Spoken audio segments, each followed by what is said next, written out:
She stepped off the train in Florence expecting a warm reunion, but instead found silence and her name missing from the hotel reservation. Her calls went unanswered. Hours later, a friend sent her a photo. Her husband and his friends, clinking champagne glasses on the Amalfi Coast, celebrating their newfound freedom. They hadn't lost her. They got rid of her. But what happened next will shock even those who thought they'd seen everything. But first, let's go back to the beginning. The train ride to Florence was supposed to be scenic, even magical. Rolling hills, olive groves, Tuscan villages unfolding like postcards outside the window. But all I remember is the tightening in my chest, the quiet hum of dread under the noise of travelers chatting, laughing, sipping coffee from paper cups. I sat by the window with a half-hearted smile, telling myself this was fine, normal. Daniel was always scatterbrained. Marcus and Troy, ever the schemers, probably had a ridiculous plan involving surprise gelato or a last-minute wine tour. I clung to that illusion like it was oxygen. But when the train pulled into Santa Maria Novella station and the crowd spilled onto the platform, reality hit like cold water. I stood there, suitcase in hand, scanning the faces. None of them his. None of them even vaguely familiar. I waited. 10 minutes. Then 20. Then 45. I started calling. 1 ring. 2. Voicemail. I called again. Left a message. "Hey, just landed in Florence. Where are you guys?" Tried Marcus. Tried Troy. Same silence. Same hollow beep at the end. I found a quiet corner in the station, my phone clenched in one hand, the heat of betrayal blooming in my chest. I refreshed my messages. Nothing. No missed calls. No apologetic texts. Just that gaping silence. An absence more violent than words. Panic began to unfurl, slow and suffocating. I made my way to the hotel listed on our shared itinerary, dragging my suitcase through cobbled streets, each step heavier than the last. When I arrived and gave my name, the concierge frowned, typed, checked again. "I'm sorry, ma'am," he said with a courteous Italian accent. "There's no reservation under that name." I asked for Daniel's name. His face changed slightly, recognition, but then a small, cautious smile. "Yes, Mr. Langston is checked in yesterday, but I do not see you listed on the room. Maybe you can call him?" He was already there, had been there, and hadn't told me. That's when the tremor turned into a collapse. Everything I thought I understood about my life fell away.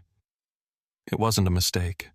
It wasn't forgetfulness or a miscommunication. It was deliberate. They left me. And worse, they had planned it. Months of whispering plans, of closed doors and quick glances when I walked into the room. It all made sense now. In that moment, in a hotel lobby 2,000 miles from home, I wasn't a wife, a friend, or a companion. I was disposable, and they had just thrown me away. And, the hostel mattress was thin, the room stale with the smell of mildew and unfamiliar lives passing through. I curled around the pillow like a child, the fabric scratchy against my cheek, but I didn't care. The only thing I felt was the aching weight in my chest, a dull, endless throb that refused to ease, even as my tears soaked through someone else's linen. Crying didn't release anything. It didn't cleanse. It only hollowed me further until I was just skin stretched over betrayal. At dawn, my phone buzzed, a shard of light on the bedside table. For a second, my heart fluttered. Maybe it was Daniel. An apology, an explanation, a confession that this was all a misunderstanding. But it wasn't Daniel. It was Claire, an old friend from back home. Her message was hesitant, almost trembling in tone. "Not sure if you've seen this, but Marcus posted this a few hours ago. I opened the story and stared. There they were. Daniel, Marcus, and Troy, shirtless under the Italian sun, crystal flutes in hand, Amalfi Coast glittering behind them like a damn travel brochure. A woman lounged at the edge of the frame, legs draped across Marcus's lap. Daniel was laughing. The caption burned itself into my retinas. To freedom. Not just gone. Not just silent. Celebrating. They weren't hiding. They were flaunting it.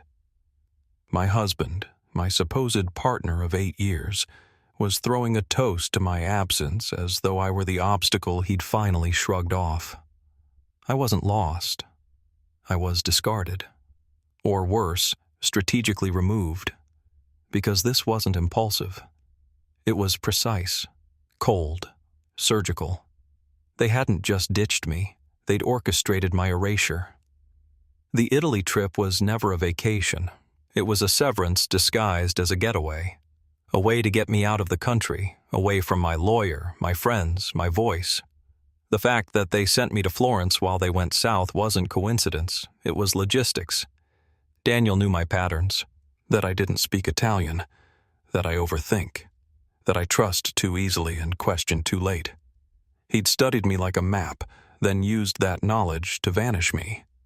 But here's what he didn't account for. Silence breeds clarity. As I sat there on the hostel bed, Marcus's smug smile still glowing from my screen, the heartbreak calcified. What they did wasn't just cowardly, it was predatory. They chose the Amalfi Coast. I was meant to drown in Florence. But I didn't. I was still standing. And for the first time since this nightmare began, I stopped crying. The pawn shop in Florence was tucked between a leather goods store and a narrow alley where pigeons strutted like they owned the cobblestones. I didn't hesitate. I slid the ring from my finger. 8 years of promises condensed into a thin band of gold and lies. The clerk appraised it under cold light, offered half what it was worth. I took it. Not because I didn't care, but because I didn't need it to be worth more than my dignity. With that money, I bought a ticket to Lucca, a town I'd seen once in a guidebook, chosen at random. The train rolled through hills stitched with vineyards and olive trees, the sky a quilt of soft blue and clouds. I stared out the window, empty but aware, like the page before the first line of a new story. Lucca didn't dazzle. It didn't seduce. It simply welcomed. Its ancient stone walls wrapped around me like arms. I walked its narrow streets where the buildings leaned in like old friends sharing secrets. The rhythm of the town was slower, gentler, as though it existed outside the bruising pace of betrayal. It didn't ask anything of me except presence. I found work at a family cafe run by 2 sisters and their elderly father. I didn't speak the language, but grief is fluent in silence, and kindness translates without words. I washed dishes, wiped tables, practiced Italian through broken sentences and belly laughter. They didn't know my past, and for the first time, I didn't feel the need to explain myself. Mornings became rituals, espresso under lemon trees, the distant hum of bicycles over cobblestone, the smell of yeast and morning sun warming the bricks. I started to write again, not to escape, but to understand. I called the blog Left at the Tracks, a phrase that had haunted me, now repurposed into defiance. It wasn't polished, it wasn't pretty, but it was true. Stories flooded in, women from Dublin, Jakarta, Des Moines. Their pain mirrored mine, their rage, their rebirth. The comment sections became bonfires, safe, warm, full of light and voice. Then came the email from a publisher, then the contract, then the printed copy of my memoir, trembling in my hands like a second heartbeat. Bestseller lists, bookstore windows, invites to speak. Each step felt surreal, Not because I hadn't imagined success, but because I'd stopped believing I deserved it. Now I live in an apartment above the piazza. The shutters are always open. Sunflowers lean into the light. Freedom hums through my lungs like a hymn I never knew the words to, until now. The first message came like a ghost tapping at the window. "Are you okay?" No context, no apology, just a thin thread thrown into the abyss he created, as if he could pull me back with the faint tug of nostalgia. I stared at the screen for a long time, not because I didn't know what to say, but because I no longer felt the need to say anything at all. Then came the second one, tinged with guilt, but diluted, self-serving. "I didn't mean to hurt you." A sentence that tried to erase intention, that begged forgiveness without confession. He hadn't reached clarity. He was circling the edges of his own downfall, mistaking the echo of consequences for redemption. And finally, the third. "Can we talk?" As though dialogue could bridge the chasm he dug, as though I might forget how it felt to stand alone in a Florence train station, discarded like yesterday's luggage while he drank champagne with his conspirators. What I learned from someone else, because he hadn't earned the right to tell me himself, was poetic in its collapse. Troy had siphoned money from their shared ventures. Marcus's shady deals caught up with him. Daniel's name was now whispered not with respect, but with caution, with pity. The empire they built on arrogance and entitlement had finally begun to rot at the foundation, and still, he reached out, not with contrition, but with hope that I might be the life raft after the storm they brewed swallowed them whole. He wanted me to play the part I'd always played, rescuer, soft place to land, the woman who forgives while bleeding. But I had nothing left to give him, not anger, not sympathy, certainly not the comfort he sought. I wrote back one sentence. "The train you chose left me behind, but I found the tracks that led me to myself." It wasn't revenge. It wasn't rage. It was simply truth. Quiet, unshakable, final. And like most truths, it didn't invite a response. He never replied. I never heard from him again. That evening, I walked through Luca's market, the golden light spilling like honey across the stones. An old woman selling sun-dried tomatoes watched me for a moment, then smiled with something like recognition in her eyes. "Bella," she said, tucking a strand of silver hair behind her ear. "Sometimes the wrong train takes you to the right place."